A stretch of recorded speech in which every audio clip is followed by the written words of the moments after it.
ଆଜ୍ଞା କଣ କହିବେ ତୁଳି ଅବସ୍ଥାରେ କଣ କଣ ଘଟିଲା କଣ କିଛି କହିବେ?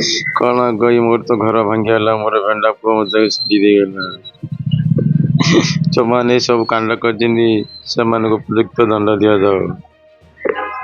ମାନେ ଏଇଟା କଣ ଥିଲା ଘଟଣାକ୍ରମରେ କଣ ଥିଲା? ଘଟଣା କିଛି ନାହିଁ, ଏମାନେ ସବୁ ଇଚ୍ଛା ପରାୟଣ ଏମିତି କାମ କରିଛନ୍ତି।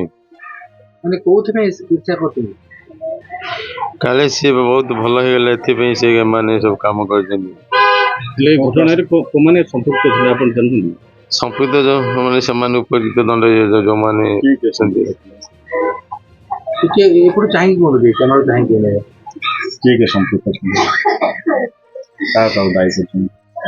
ଏଠି ଅଛି ସୁବ୍ରତ ସାହୁ, ଆଉ ଗୋଟେ କେନ୍ଦୁଝର ଜିଲ୍ଲାର ସୁବ୍ରତ ପଟ୍ଟନାୟକ, ଆଉ ଅନ୍ୟ କିଏ ସାଥୀମାନେ ସବୁ ଠିକ୍ ଅଛନ୍ତି। ଆପଣ ବର୍ତ୍ତମାନ କଣ ଚାହୁଁଛନ୍ତି? ସେମାନଙ୍କୁ ଉପଯୁକ୍ତ ଦଣ୍ଡ ଦିଆଯାଉ ସେମାନଙ୍କୁ।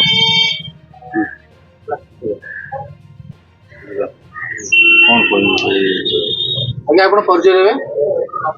ମୋ ନାଁ ହେଉଛି ପ୍ରଶାନ୍ତ କୁମାର ସାହୁ। କଣ ହେଇଥିଲା କହିଲେ? ମୋର ଯିଏକି ପୁତୁରା ମୃତ, ସେ ରାଜଦୀପ ସାହୁ, ତାର ମୁଁ ବଡ଼ ବାପା। ସେ ଯେତେବେଳେ 16 ତାରିଖ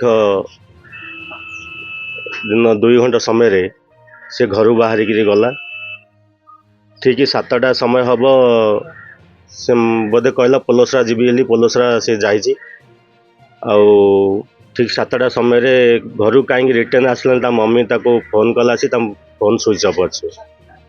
ତାପରେ ଆମେ ବିଭିନ୍ନ ଜାଗାକୁ, ବନ୍ଧୁ ଆମର ଯେତେ ତାର ସାଙ୍ଗସାଥି ଅଛନ୍ତି, ଯେତେ ଆମର ପାରିବାରିକ ସମ୍ପର୍କ ଅଛି, ସେ ସମ୍ପର୍କୀୟ ଜାଗା ଯାଇ ଖୋଜାଖୋଜି କଲୁ, ଫୋନ୍ କଣ୍ଟାକ୍ଟ କଲୁ, କିଛି ଖବର ପାଇଲୁନୁ। ତାପରେ ବାଧ୍ୟ ହୋଇକିରି ଆମେ 10ଟା ସମୟ, 10ଟା 11ଟା ସମୟରେ ପୋଲସରା ପୋଲିସ ଷ୍ଟେସନ ଯାଇକିରି ଆମେ FIR ଗୋଟେ ଦେଲୁ।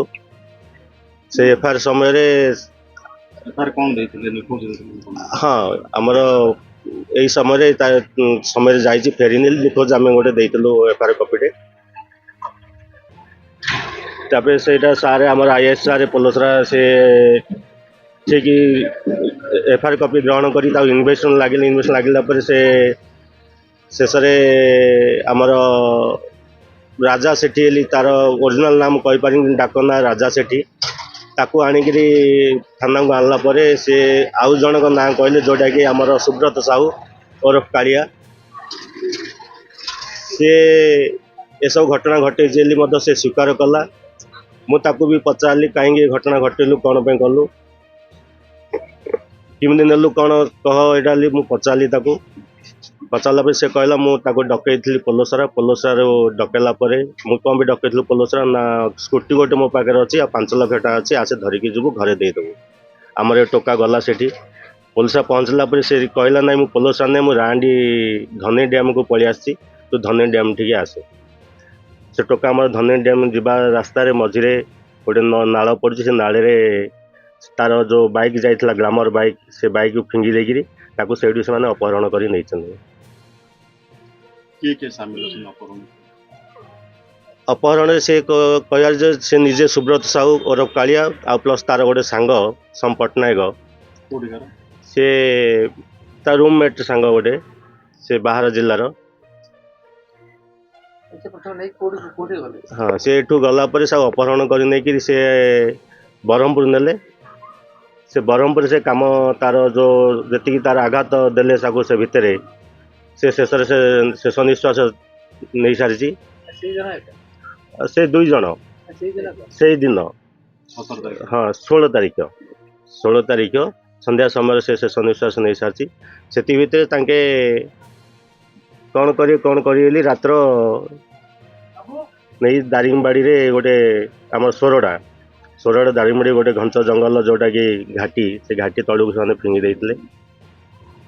ଆଉ ସେଇ ସମୟରେ IIC ସାର୍ ପୋଲସରା ଆମକୁ ଜଣେଇଲା ପରେ ଆମେ ଗଲୁ, ଆମେ ଶବ ଚିହ୍ନଟ କଲୁ। ହଁ, ଇଏ ଆମର ପୁତୁରା ବୋଲି ଚିହ୍ନଟ କରି ତାକୁ ଧରିକି ଆସିକିରି ଆମେ ଶବ ବ୍ୟବଚ୍ଛେଦ କରି ଗ୍ରାମକୁ ଆସି ଶବ ସତ୍କାର କରିବୁ। ଆପଣ କଣ କହିବେ, କଣ ଚାହୁଁଛନ୍ତି ଆପଣ? ଦେଖନ୍ତୁ, କ'ଣ କହିବି, ଯେଉଁଟାକି ମୁଁ ଯେତିକିଟା ଜାଣିଛି ମୋର ପୁତୁରାର କଥା, ରାଜଦୀପର, ସେ ଅତି ସୁଧାର ପିଲା ମୁଁ କହିବି, ଅତି ଇନୋସେଣ୍ଟ ପିଲା ମଧ୍ୟ। ତାକୁ ଏଭଳି ଭାବରେ ଯେଉଁ ଜଘନ୍ୟ ଅପହରଣ କରି ନେଇକିରି ଯେଉଁଭଳି ତାକୁ ଜଘନ୍ୟ କାଣ୍ଡ କରି ତାକୁ ଇଏ କରିଛନ୍ତି ବିଭିନ୍ନ ଆଘାତ ଦେଇକିରି ତାକୁ ଉଚିତ ଦଣ୍ଡ ମିଳିବା ଦରକାର। ଏଇ ଘଟଣା କାହିଁ ଘଟିଲା, କଣ ଥିଲା ଘଟଣା ରହସ୍ୟ? ଘଟଣା ତ ରହସ୍ୟ ତ ମୁଁ କହିବି ଯେ ଗୋଟେ ଜିନିଷ ଥିବ ଯାହା ମୋତେ ଲାଗୁଛି ତାର କିଛି ଆକ୍ରୋଶମୂଳକ ଭାବରେ ଜିନିଷ ସେ ଘଟଣା ଘଟେଇଛି ଆମର ଏ ପରିବାରକୁ ନେଇକିରି। ଯେ ଦୁଇ ପରିବାର ଭିତରେ ବନ୍ଧୁତ୍ୱ ଥିଲା କି ଗୋଟିଏ ପରିବାରରୁ ଦୁଇ ଜଣ ଥିଲେ, କିଛି ପାରିବାରିକ କଳହ ଥିଲା କି? ପାରିବାରିକ କଳହ ସେମିତି କିଛି ନଥିଲା, କିନ୍ତୁ ତାର ଆକ୍ରୋଶମୂଳକ ଭାବରେ କିଛି ଗୋଟେ ଥିଲା ଯୋଉଟା କି କାହିଁକି ଗୋଟେ ଉନ୍ନତି ପଥରେ ଯିବ ବୋଲି ସେ ଜିନିଷଟାକୁ ପ୍ରତିରୋଧ କରିବା ପାଇଁ ଜିନିଷଟା ସେ କରିଛି। ଯୋଉମାନେ ସମ୍ପୃକ୍ତ ସେମାନଙ୍କୁ କିଭଳି ଦଣ୍ଡ ଦିଆଯିବ? ହଁ, ଏଇ ଜିନିଷ ଯାହା ମୁଁ ଘଟଣା ଘଟିଲି ସେ ଯୋଉ ଆମର ସୋରଡ଼ା ଯିବା ଘାଟି ରାସ୍ତାରେ ସେ ସ୍ୱୀକାର କଲା ଯେ ଆମେ 2 ଜଣ କରିଛୁ, କିନ୍ତୁ ଏଇଟା ମୋତେ ଲାଗୁଛି ଏଇଟା 2 ଜଣର କାମ ନୁହଁ, ଏ ଭିତରେ ଆହୁରି କିଛି ବି ବ୍ୟକ୍ତି ଅଛନ୍ତି। ଯଦି ଠିକ୍ ଅନୁସନ୍ଧାନ ହବ ସେ ବ୍ୟକ୍ତିମାନଙ୍କର ମଧ୍ୟ ନାଁଟା ପଦାକୁ ଆସିବ।